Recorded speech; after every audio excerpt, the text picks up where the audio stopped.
السلام عليكم ورحمة الله وبركاته. بسم الله والحمد لله والصلاة والسلام على رسول الله صلى الله عليه وسلم.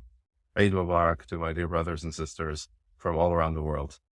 I wanted to take just a brief moment to share a very important message with you, something that I shared this morning at Eid prayer, and it is a question that many people ask, and it's been asked for so many years in the past, probably 10 or 15 years that I can remember. A lot of people say, how is it possible for us to have Eid? How can we be happy when we see all of this tragedy and all of this misery that's happening in the Muslim world?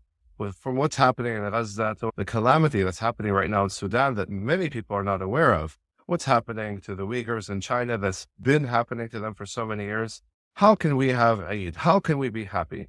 And subhanAllah, the most amazing thing for us is that after this beautiful month of Ramadan, where we got to listen to the entirety of the Quran, we got to appreciate the Quran, the answer is in the Quran, subhanAllah. The answer is in the Quran, in the very ayah that talks about Ramadan, where Allah Azza wa Jalla, He says in Surah Al-Baqarah, شهر رمضان الذي أنزل فيه القرآن هدى للناس وبينات من الهدى والفرقان. That the month of Ramadan, what's so special about the month of Ramadan? The month of Ramadan is the month in which the Quran was revealed. And what's special about the Quran? It is guidance. It is the evidences of guidance for us. So this beautiful book was given to us. This miracle was given to us that we can hold it in our hands. This miracle is something that we hold on to. And this is such a great blessing. For that reason, we fast this month of Ramadan, so that you can praise Allah Azza wa Jal. You can say, Allahu Akbar. What is this beautiful, beautiful dhikr that we say on the morning of Eid as we're going to the Eid prayer? We're saying, Allahu Akbar, Allahu Akbar, La ilaha illallah. Why do we say that? Why this takbir? Why the takbirat of Eid? Because Allah Azza wa Jal say, وَلِتُكَبِّرُوا اللَّهَ عَلَى مَا هَدَاكُمْ. We are saying Allahu Akbar because Allah guided us. We are thankful. We are celebrating Eid because of the guidance that Allah gave to us. We are thankful for the guidance that Allah has given to us. This is why we celebrate Eid. We're trying to understand the why. This is the why. Do you not think, as you read through the seerah of the Prophet Muhammad sallallahu alaihi wasallam, that he did not experience any type of difficulty in his life?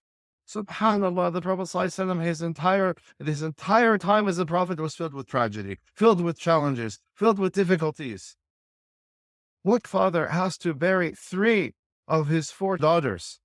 He buried 3 of his daughters in his lifetime. He buried all of his sons, subhanAllah, in his lifetime. He watched one of his sons, Ibrahim, die in his hands. Sallallahu alayhi wa sallam. He went through famine. He went through rejection. He went through witnessing his beloved uncle mutilated.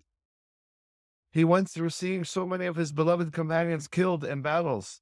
And yet, we don't see this issue of the companions saying, Ya Rasulullah, how can we have Eid? How can we celebrate when we have suffered so much, when we have lost so many people? We don't see that. Because the reason that they were celebrating Eid, the why, was because they were saying, Alhamdulillah ala ni'mat al-Islam. That we were so thankful, we're so grateful to Allah because of the blessing of Islam, the fact that we are guided. This is something that we should be thankful for. And this is why we're saying Allahu Akbar. Because Allah is greater than all of the challenges, all of the tribulations, all of the tragedies. He's greater than that. And Allah has given us this beautiful Quran and with it the guidance. And for that reason, we are celebrating Eid. We're celebrating Eid because Allah Azza wa Jal just gave us the ability to do something so difficult, so amazing. When you go and talk to non-Muslim people and you tell them, hey, I'm going to fast 30 days, they're going to say, what? How are you going to do that? Oh, do you get to drink water? No, we don't. Nothing goes down my throat for the entirety of the day, from dawn until dusk. And they look at you and say, how is it possible? Aren't you going to get sick? And subhanAllah, not only we don't get sick, but Allah Azza wa Jal, He gives us strength. And we come out of this month healthier than when we started, subhanAllah. How? This is why we say Allahu Akbar.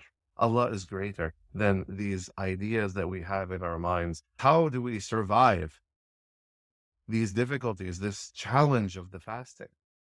But not only did you fast, you fasted the entire day. And subhanAllah, at night, you stood up, some of you, praying 20 rak'ahs while you're listening to the beautiful Quran being recited. So many of us, we find it difficult sometimes to pray 2 rak'ahs of night prayer. But subhanAllah, you prayed, some of you, 20 rak'ahs, subhanAllah. How? This is why we say Allahu Akbar. Allah is greater than the challenges that we face. Allah is greater than the weakness that you might face throughout your fast or the exhaustion that you're facing in the evening. Allahu Akbar. وَلِتُكَبِّرُوا اللَّهَ عَلَى مَا هَدَاكُمْ. And so we understand the why we are thankful, why we are happy today, despite the tragedies that are happening. Even the people who are suffering those tragedies, they are happy today because they have the blessing of Islam. They know that their suffering is not without a reward with Allah Azza wa Jal. They know that everything that they're going through, Allah Azza wa Jal is going to reward them for it. And we know that as well. And so while we are saddened and we ask Allah Azza wa Jal from His mercy to relieve them of their difficulties, that He lifts this tragedy from the Ummah, at the same time, we know that Allah Azza wa Jal is going to reward them. I ask Allah Azza wa Jal to make this message benefit you, inshallah, to help you to understand the answer. How can we celebrate when our brothers and sisters are suffering? For indeed, we are suffering as well, and we feel their tragedy, we feel their pain, but that doesn't take away from the fact that we can be grateful for the blessing of Allah Azza wa Jal, for the guidance that He has given to us through Islam. Barakallahu feekum wa jazakum Allah khair and Eidkum Mubarak.